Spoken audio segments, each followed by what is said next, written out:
नमस्कार, good morning, news India देख रहे हैं आप। मैं हूं आपके साथ पूजा अग्रवाल। हेलो इंडिया, आपके साथ मैं दीपिका सिंह। खबरों की शुरुआत करते हैं बड़ी खबर के साथ। पीएम जनमन के 1 लाख लोगों को आज सौगातों से नवाजा जाएगा। पीएम मोदी पीएमजी की पहली किश्त जारी करेंगे। 12 बजे वीडियो कॉन्फ्रेंसिंग के जरिए ये किश्त जारी की जानी है। बिल्कुल, और योजना के लाभार्थियों से बात भी करेंगे पीएम मोदी। पीएम जनमन जनजाति आदिवासी न्याय महाअभियान के तहत प्रधानमंत्री आवास योजना ग्रामीण के 1 लाख अभ्यर्थियों को पहली किश्त जारी करेंगे और साथ ही प्रधानमंत्री नरेंद्र मोदी इस अवसर पर लाभार्थियों से बातचीत भी करेंगे। देखिए, आज का दिन खास है क्योंकि लाभार्थियों को लाभ दिया जाना है। इस वक्त की बड़ी खबर आपको बता दें, जहां प्रधानमंत्री नरेंद्र मोदी पीएम जनमन के 1 लाख लोगों को ये सौगातों से नवाजेंगे, जिसका सीधा फायदा निचली जातियों को होना है। इसी के साथ आपको बता दें, बाकायदा वीडियो कॉन्फ्रेंसिंग के जरिए इस योजना की शुरुआत की जाएगी और इस योजना के तमाम जो लाभार्थी हैं उनसे बातचीत प्रधानमंत्री मोदी आज करेंगे। बिल्कुल, तो आज प्रधानमंत्री जनमन योजना के तहत जो लाभार्थी हैं उन्हें इस योजना का लाभ मिलेगा। 1 लाख से ज्यादा ऐसे लाभार्थी हैं जिन्हें इस योजना के जरिए लाभ पहुंचाया जाएगा और साथ ही 12 बजे वीडियो कॉन्फ्रेंसिंग के जरिए देश के प्रधानमंत्री नरेंद्र मोदी बातचीत भी उन लोगों से करेंगे। योजना के लाभार्थियों से न केवल बातचीत करेंगे बल्कि इस योजना का लाभ उन्हें ठीक से मिल रहा है या नहीं, ये भी जानने की कोशिश प्रधानमंत्री नरेंद्र मोदी की ओर से की जाएगी। तो पीएम आज न केवल प्रधानमंत्री जनमन योजना के तहत लाखों लाभार्थियों को किश्त जारी करेंगे बल्कि वीडियो कॉन्फ्रेंसिंग के जरिए उनसे बातचीत करेंगे और चर्चा करेंगे। देखिए, आपको बता दें, 15 नवंबर 2023 को इस योजना की शुरुआत हुई थी। 24,000 करोड़ के बजट का इसमें प्रावधान रखा गया था। गरीबों को इसका मकसद था कि सशक्त बनाया जाए और यही बात थी कि पीएमजी परिवारों, बस्तियों को सुरक्षित आवास, स्वच्छ और स्वच्छता जैसी बुनियादी सुविधाएं, शिक्षा, स्वास्थ्य, बिजली, सड़क और दूरसंचार कनेक्टिविटी, स्थायी आजीविका के अवसरों तक बेहतर पहुंचाने का प्रयास किया गया। बिल्कुल, और एमपीजी की सामाजिक आर्थिक स्थिति में सुधार हो, इसके लिए लगातार प्रयास जारी है।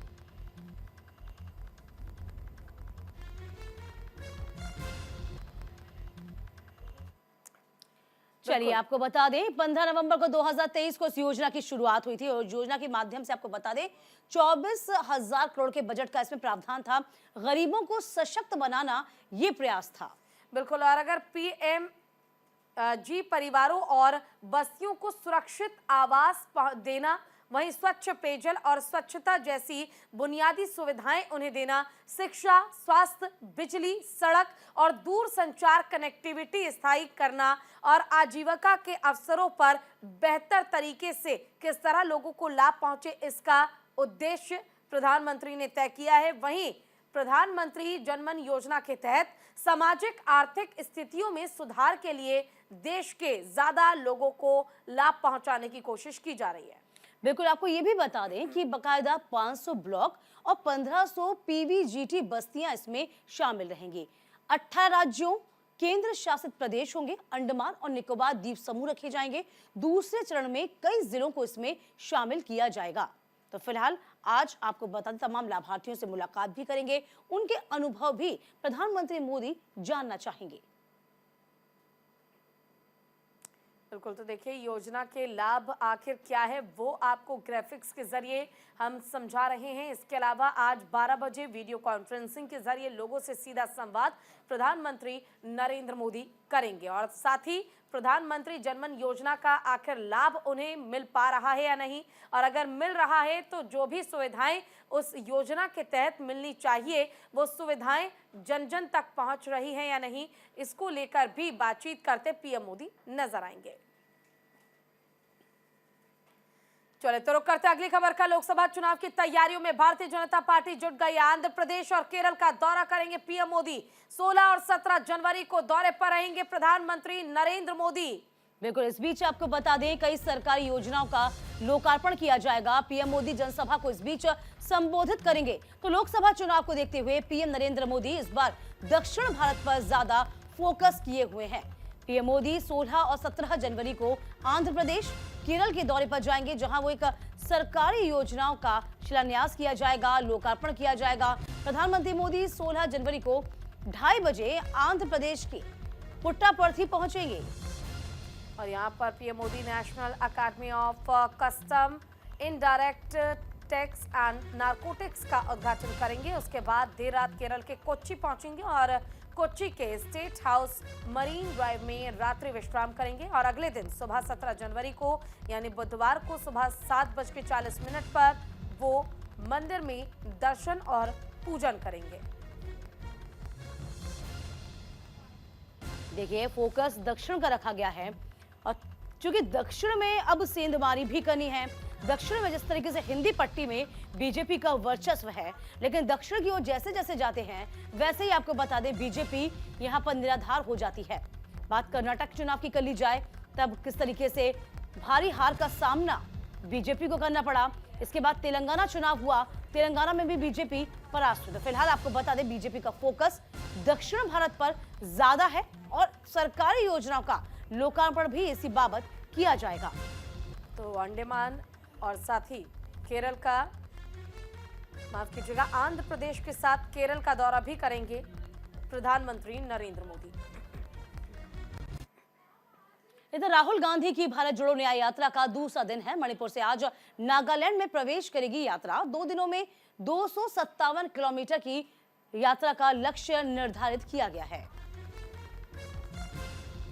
बिल्कुल, और 67 दिन में 355 लोकसभा सीटें कवर करने का प्लान है।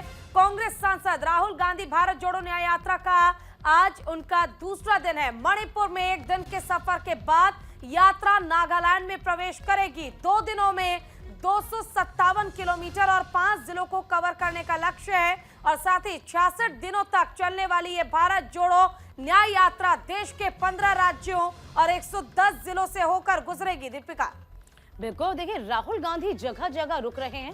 हम तस्वीर भी आपको दिखा रहे हैं। देखिए जरा स्थानीय लोगों से किस तरीके से संवाद किया जा रहा है। जिस तरीके से आपको याद होगा कि भारत जोड़ो यात्रा जब निकाली गई थी तब भी राहुल गांधी लोगों से मुलाकात करने के लिए जगह जगह रुकते थे, उनकी समस्याओं को सुनते थे। ठीक इसी तरीके से जगह जगह रुक रहे हैं। इस दौरान आपको बता दें 6700 किलोमीटर का सफर तय किया जाएगा। यात्रा 20 मार्च को मुंबई में खत्म होगी।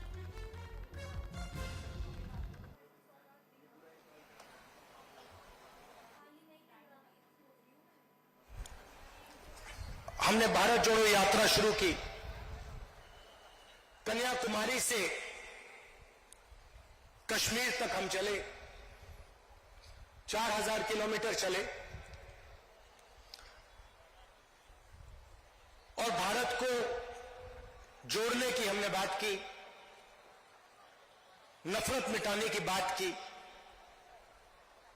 एक धर्म को, एक जात को दूसरी जात से मिलाने की बात की और बहुत अच्छा रिस्पांस मिला। लाखों लोगों से बातचीत की, उनका दर्द सुना।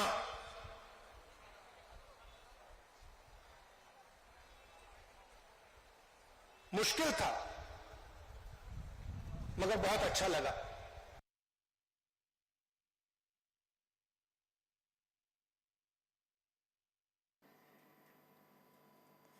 तो देखिए, भारत जोड़ो न्याय यात्रा राहुल गांधी की ओर से निकाली जा रही है। मणिपुर से इसकी शुरुआत हो गई है। दूसरे दिन यानी कि आज नागालैंड पहुंचेंगे राहुल गांधी। लेकिन देखिए दीपिका, बड़ा सवाल ये हो जाता है कि भारत जोड़ो यात्रा का जो पॉजिटिव इम्पैक्ट कांग्रेस पार्टी को मिला, अब क्या भारत जोड़ो न्याय यात्रा का भी वही प्रभाव मिल पाएगा? क्योंकि देखिए साफ तौर पर राहुल गांधी ये कहते नजर आते हैं ये कोई राजनीतिक यात्रा नहीं है, बल्कि हम सिर्फ चाहते हैं कि कांग्रेस की जो विचारधारा है वो जनता के बीच और जन जन तक हम पहुंचा पाए। लेकिन ऐसे में अभी भी बड़ा सवाल ये कि 5 विधानसभा चुनाव के परिणाम हमने देख लिए, उसके बाद क्या लगता है कि भारत जोड़ो न्याय यात्रा का प्रभाव लोगों पर पड़ेगा?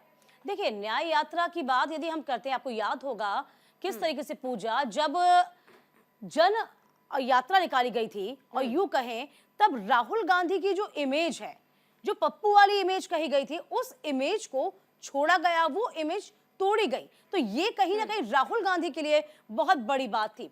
तो फिलहाल अपने दर्शकों को हम बता रहे हैं कि न्याय यात्रा न सिर्फ कांग्रेस के लिए बहुत जरूरी हो जाती है, बल्कि ये न्याय यात्रा राहुल गांधी के लिए भी उतनी ही जरूरी है। भारत जोड़ो न्याय यात्रा मणिपुर से शुरू होकर महाराष्ट्र में होगी खत्म। आपको लगातार जानकारी दे रहे हैं, जिसका सीधा मकसद आपको ये भी बता दें कि यात्रा 66 दिन में 6,700 बिल्कुल किलोमीटर और 110 जिले, जिसमें से 15 राज्यों को कवर करेगी। ये बड़ा मकसद भी होगा, जिसमें लोकसभा सीटें भी काफी सारी होंगी पूजा। बिल्कुल, और देखिए यात्रा रूट में 100 लोकसभा सीटें और 337 विधानसभा सीटें कवर करने का लक्ष्य जो है राहुल गांधी का, वो उन्होंने तय किया है, कांग्रेस पार्टी ने तय किया है।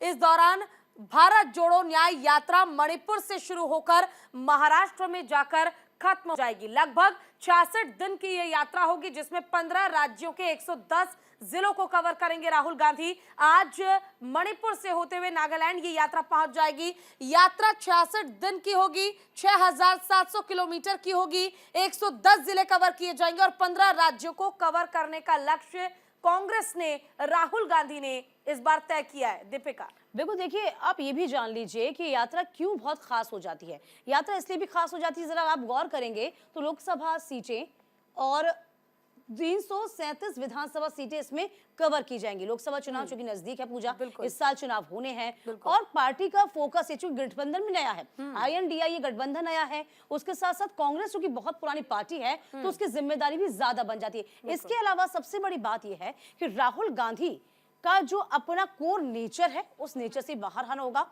और एक जनप्रिय नेता है, एक लोकप्रिय नेता है, ये उनको लोगों के बीच बताना होगा और यही तमाम पार्टियों में मैसेज कन्वे करना होगा। बिल्कुल, और क्योंकि सबसे खास बात यह है कि इस यात्रा के दौरान राहुल गांधी लोगों से मुलाकात कर रहे हैं, उनसे बातचीत कर रहे हैं और बातचीत के दौरान लोगों का भी रुख उनकी तरफ दिखता नजर आ रहा है। रुख करते अगली खबर का, रक्षा मंत्री राजनाथ सिंह उत्तरायण के मौके पर आयोजित उत्तरायणीय कौथिग कार्यक्रम में शामिल हुए और इस दौरान उन्होंने कहा कि उत्तराखंड तेजी से विकास कर रहा है। बिल्कुल, यहाँ तेजी से सड़कों का निर्माण हो रहा है। इसका बेजोड़ उदाहरण है दिल्ली देहरादून एक्सप्रेसवे, जिससे दिल्ली से देहरादून की दूरी महज 2.5 घंटे में पूरी की जा सकेगी। साथ ही राजनाथ सिंह ने कहा कि धामी सरकार राज्य यूनिफॉर्म सिविल कोड लागू करने वाले देश का पहला राज्य बनने जा रहा है। बिल्कुल, तो देखिए UCC लागू करने वाला उत्तराखंड पहला राज्य बनने जा रहा है। हालांकि यूनिफॉर्म सिविल कोड को लेकर मांग तमाम राज्यों में की जा रही है, लेकिन बावजूद इसके अगर हम बात करें उत्तराखंड की, तो यहां पर UCC लागू किया जाएगा जल्द ही। रुक करते अगली खबर का, देश में धूमधाम से मनाई जा रही मकर संक्रांति का पर्व सीएम योगी आदित्यनाथ ने गोरखनाथ मंदिर में पूजा अर्चना की है। सीएम योगी ने मकर संक्रांति की शुभकामनाएं दी है। दीपिका, बिल्कुल, पूरे देश में मकर संक्रांति का त्योहार हर्षोल्लास के साथ मनाया जा रहा है। इस अवसर पर श्रद्धालु कई जगहों पर पवित्र डुबकी लगा रहे हैं। इस बीच उत्तर प्रदेश के सीएम योगी आदित्यनाथ ने सोमवार को मकर संक्रांति के अवसर पर अपने संसदीय क्षेत्र गोरखपुर में गोरखनाथ मंदिर में पूजा अर्चना की और इस मौके पर सभी श्रद्धालुओं को शुभकामनाएं भी दी। और मकर संक्रांति का पर्व है और न केवल खुशियों से इसे मनाया जा रहा है, बल्कि गंगा स्नान के लिए भी श्रद्धालुओं की भीड़ पहुंच रही है। और इस बीच लोगों को मुख्यमंत्री योगी आदित्यनाथ ने कंबल का वितरण किया। ठंड के मौसम में कंबल का वितरण कर पुण्य का काम मुख्यमंत्री योगी आदित्यनाथ की ओर से किया गया। गोरखनाथ मंदिर के पास जितने भी लोग मौजूद थे, उन्हें कंबल का वितरण मुख्यमंत्री योगी आदित्यनाथ ने किया और इस दौरान राज्यपाल आनंदीबेन पटेल भी मौजूद रही। बिल्कुल, देखिए आज दक्षिणायन से उत्तरायण हो जाएगा सूर्य, और उसी के साथ साथ इस दिन का जो महत्व है वो बहुत ज्यादा बढ़ जाता है। मकर संक्रांति पर दान का विशेष महत्व होता है और यही एक बड़ी वजह है कि सीएम योगी आदित्यनाथ ने आज दान पुण्य किया।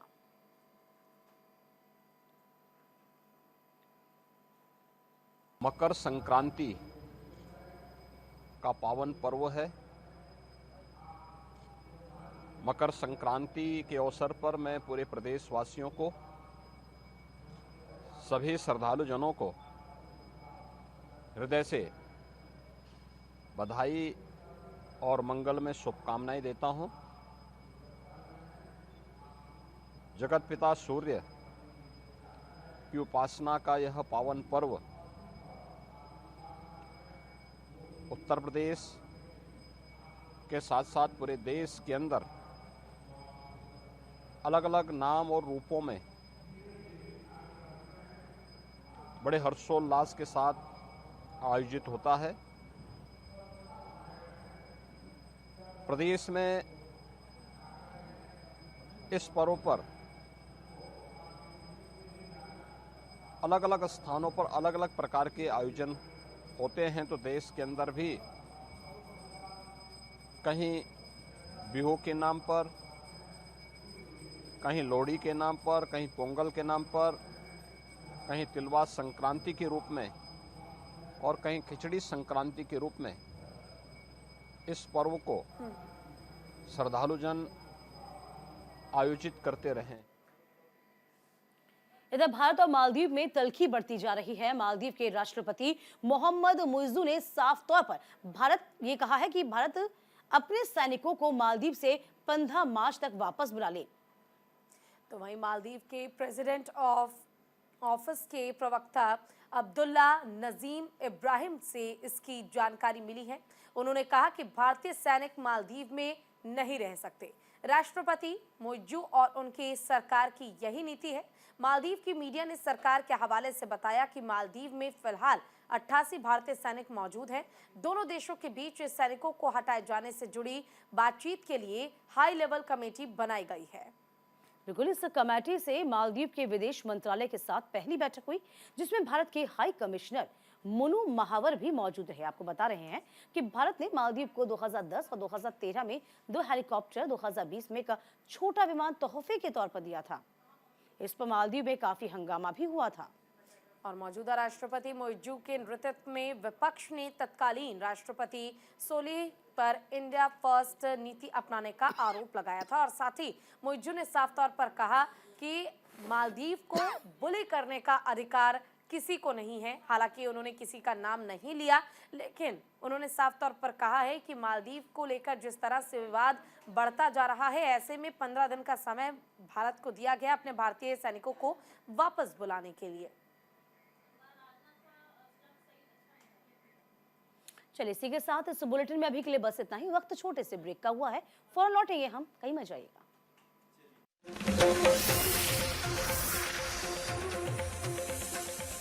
बहुत सही था, शानदार था।